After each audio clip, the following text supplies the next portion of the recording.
पिछले करीब 2 महीने से लॉकडाउन चालू है। लोग अपने अपने घरों में बैठे हुए हैं। बच्चे, मिडिल एजेड, बड़े बूढ़े सभी। जब हम घर में रहते हैं तो आज के समय में, हाई टेक्नोलॉजी के समय में, टेलीविज़न, लैपटॉप और मोबाइल हमारे दैनंदिन जीवन में इसका उपयोग बहुत बढ़ा हुआ है। जो छोटे बच्चे होते हैं वो टेलीविज़न ज़्यादा देखते हैं। तो एक तो टेलीविज़न देखते समय बच्चों को ये ध्यान रखना चाहिए कि वो करीब 10 फीट की दूरी से टेलीविज़न को देखें और प्रॉपर पोस्चर, कमर सीधी करके और बैठ करके। बच्चों की आदत होती है वो लेट करके, टेढ़े मेढ़े होकर के टेलीविज़न को देखते हैं। अगर हम लेट करके या टेढ़े मेढ़े होकर के सही पोस्चर में टीवी को नहीं देखते तो फिर हमारी आंखों पर उसका नुकसान होता है। कि बच्चे टेलीविज़न जब देखें तो 8 से 10 फीट की दूरी पर देखें, सीधे बैठ करके देखें और अपनी कमर को सीधा रखें। अब सवाल ये आता है कि कितनी देर तक टेलीविज़न देख सकते हैं। तो मैं इस तरीके से समझाता हूं कि जब हम पैदल चलते हैं, पैर हमारे पैदल चलने के लिए बनाए हैं, तो जैसे चलने से पैर थकते हैं वैसे ही देखने से आंखें भी थकती हैं। तो जब हम एक साथ टेलीविज़न देखते हैं तो हमें बीच बीच में ब्रेक ले लेना चाहिए, बीच बीच में आंखों को आराम देना चाहिए। तो एक साथ में अगर हम, जैसे पिक्चर में इंटरवल होता है 1.25 घंटे बाद, उसी प्रकार घर में भी 1 से 1.5 घंटे के बाद हमें अपनी पर्याप्त आंखों को आराम देना चाहिए। और लगातार कई घंटों तक टीवी न देख करके हम अगर 1.5 घंटे के सेशन में 2 बार कोई पिक्चर देखते हैं, फिल्म देखते हैं या और कोई चीज़ देखते हैं, तो दिन में 2 से 3 घंटे तक हम टेलीविज़न का इस्तेमाल कर सकते हैं। अब टेलीविज़न के कारण ज़्यादा मात्रा में देखने से आंख पर थोड़ा सा सूखापन आ सकता है, जिसको हम ड्राई आई कहते हैं।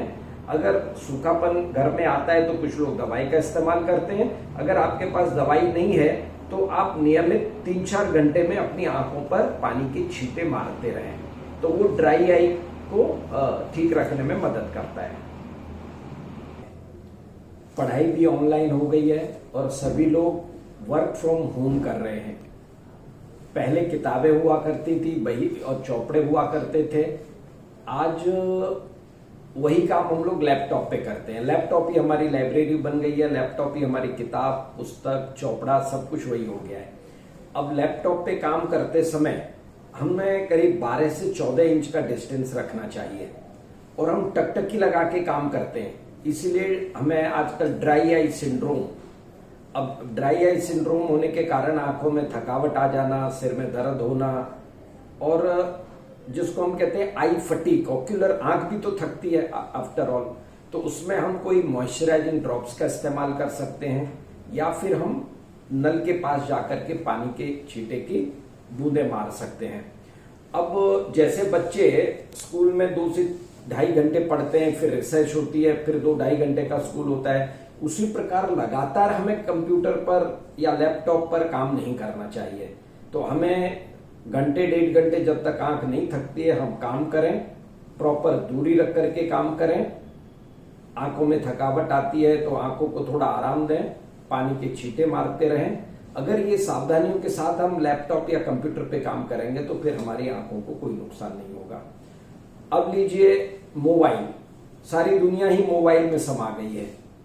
बच्चे तो सारे दिन मोबाइल पे ही खेलते रहते हैं, व्हाट्सएप देखते रहते हैं। तो मोबाइल में जब हम मोबाइल का उपयोग करते हैं तो एक तो लाइट प्रॉपर होनी चाहिए। मोबाइल भी हमें 12-14 इंच पे, 10 से 12 इंच की दूरी पर रखना चाहिए। और जहां तक हो सके अगर मोबाइल की चीजों को हम लैपटॉप पर लेते हैं तो स्क्रीन बड़ा होने के कारण आंखों पे असर कम पड़ता है। जितना छोटा स्क्रीन होगा उतना आंखें ज्यादा खराब होंगी, जितना बड़ा स्क्रीन होगा उतनी आंखें कम खराब होंगी। ये लॉकडाउन के पीरियड में हम लोग सब अपने घरों तक सीमित हैं। व्यायाम, दैनंदिन व्यायाम जितना होना चाहिए वो नहीं हो पा रहा है। तो ऐसे समय में हमें संतुलित आहार लेना चाहिए, जिसमें पर्याप्त मात्रा में हरी सब्जियां, फल और प्रोटीन विटामिन की मात्रा होनी चाहिए। जैसे कि हम दिन में 1 से 2 बार दूध ले सकते हैं, सेब ले सकते हैं, सीजनल जितने भी फल फ्रूट्स हैं वो हमें लेने चाहिए और सीजनल वेजिटेबल्स लेनी चाहिए। हमें तली हुई चीज़, फ्राइड चीज़, बहुत ज़्यादा मात्रा में चॉकलेट्स, फ्राइड जो भी वजन बढ़ाने वाली चीज़ें हैं उनसे बचना चाहिए। और बीच बीच में अगर हम व्यायाम करते रहें, योग है, प्राणायाम है, तो मुझे लगता है ये सोने पे सुहागे जैसी बात है। नहीं देखिए, 1 महीने तक हम लोगों ने अपनी आँखों की क्लिनिक बंद रखी थी, लेकिन उस समय तो हम ऑनलाइन सबको ट्रीटमेंट सजेस्ट कर रहे थे। लेकिन अपने देश में डायबिटीज़ की मात्रा काफ़ी है, बीपी की मात्रा काफ़ी है, तो बहुत सारी प्रॉब्लम ऐसी होती हैं जिनका ऑनलाइन ट्रीटमेंट नहीं किया जा सकता, तो इसलिए लोगों को बहुत ही तकलीफ थी। तो हम लोगों ने मई में क्लिनिक चालू किया है। क्लिनिक में हम इस चीज़ का ध्यान रखते हैं कि जब मरीज आते हैं तो एक तो हम टाइम गैप करके मरीजों को बुलाते हैं। मतलब मान लो पहले मरीज को हमने 9 बजे का टाइम दिया है तो दूसरे मरीज को 9:10 का, फिर 9:20 का, फिर 9:30 का, इस प्रकार से टाइम देते हैं और कम से कम मरीज बुलाते हैं। एक दिन में करीब 10 से 15 मरीजों को बुलाते हैं और उनके बीच में हर मरीज 1 मीटर के डिस्टेंस पर बैठे। जब वो क्लिनिक में आते हैं तो सबसे पहले हम उनका टेम्परेचर चेक करते हैं, उनका पल्स ऑक्सीमीटर से ऑक्सीजन कॉन्सेंट्रेशन करते हैं, फिर हम उनको सैनिटाइज, उनके हाथों को पूरी तरीके से सैनिटाइजर के द्वारा हाथों को साफ करवाते हैं। इसके पश्चात एक मरीज के साथ एक रिलेटिव से ज़्यादा हम अलाउ नहीं करते और मरीज भी और उसके साथ रिलेटिव भी दोनों अच्छी तरीके से मास्क पहन करके आए, क्योंकि हमारा सारा स्टाफ पीपीई पहनता है, मास्क पहनता है, ग्लव्स पहनता है, पूरा सिर से लेकर के पैरों तक पूरे शरीर को कवर करके हमारे ऑप्टोमेट्रिस्ट, हमारे रिसेप्शनिस्ट, हमारे डॉक्टर्स काम कर रहे हैं। तो हमें अपने मरीजों की भी उतनी ही सुरक्षा रखनी है जितनी हम अपनी सुरक्षा रखते हैं। तो जितने भी प्रिकॉशंस लेने होते हैं, जैसे कि मैंने बताया, टेम्परेचर चेक करना, पल्स ऑक्सीमीटर से ऑक्सीजन कॉन्सेंट्रेशन चेक करना, ग्लव्स बराबर, मरीज भी अगर ग्लव्स पहन के आए तो और ज़्यादा अच्छा है। अगर ग्लव्स नहीं है तो हाथ को सैनिटाइजर से पूरी तरह से साफ करवाते हैं हम, और मास्क अच्छी तरीके से पहने। उन्हें कम से कम क्लिनिक में वेट करना पड़े, दूसरे पेशेंटों से दूरी बनाए रखें।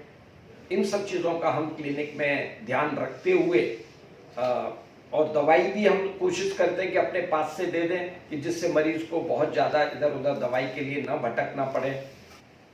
क्लिनिक में काम करते समय बहुत सारे मरीज ऐसे निकलते हैं कि जिन्हें सर्जरी की ज़रूरत होती है। पहले तो हम कोशिश करते हैं कि अगर वो इमरजेंसी नहीं है, बहुत ज़रूरी नहीं है, तो हम मरीज को कहते हैं कि भाई आप 1 महीने, 1.5 महीने, 2 महीने रुक करके करवाइए। लेकिन बहुत सी चीज़ें ऐसी होती हैं कि अगर आप 1 महीने रुकेंगे तो उनकी नज़र जा सकती है, दृष्टि जा सकती है। उदाहरण के लिए किसी को अनकंट्रोल्ड काला पानी है, ग्लाकोमा है, दवाई से कंट्रोल ही नहीं हो रहा है, अगर आप महीने 2 महीने वेट करोगे तो उनकी नज़र चली जाएगी। किसी व्यक्ति को दोनों आंखों में मोतिया बहुत ज़्यादा हो गया है, वो चल फिर नहीं सकता, दिखाई नहीं देता, वो भी नहीं वेट कर सकता, इंतजार कर सकता है, तो उनका भी ऑपरेशन हम जल्दी करवाना चाहते हैं। बहुत से लोग डायबिटिक रेटिनोपैथी, हाइपरटेंसिव रेटिनोपैथी, जिनकी रेटिना पर खून आ गया है, उनको भी अर्जेंट रेटिना सर्जरी की ज़रूरत होती है। अगर उसमें आप वेट करोगे तो फिर उसकी दृष्टि जा सकती है, पर्दा फट जाता है, रेटिना डिटैचमेंट, अगर आप इमीडिएट, बिल्कुल ये सब इमरजेंसी सर्जरी है, इनको आपको तुरंत करना पड़ता है, तभी इनका परिणाम आता है। अगर आपने महीना भर डिले कर दिया तो फिर वो नज़र नहीं आती है। तो ऐसे मरीजों को हम पहले पूरी तरीके से उनकी हिस्ट्री लेते हैं कि भाई उनके घर में किसी को कोविड तो नहीं था, बुखार तो नहीं था, गए 14-15 दिन से बिल्डिंग में किसी को तो नहीं है। बाद में फिर हम कोविड-19 का टेस्ट कराते हैं, रूटीन टेस्ट करा के, कोविड-19 टेस्ट करा के जब सारे टेस्ट नॉर्मल आते हैं तो फिर हम अपने थिएटर में, रेटिना स्पेशलिस्ट डॉक्टर विशाल राठौर हैं, वो अपना रेटिना का ऑपरेशन करते हैं। कैटरेक्ट का ऑपरेशन मैं डॉक्टर श्याम अग्रवाल, डॉक्टर आरती अग्रवाल करते हैं।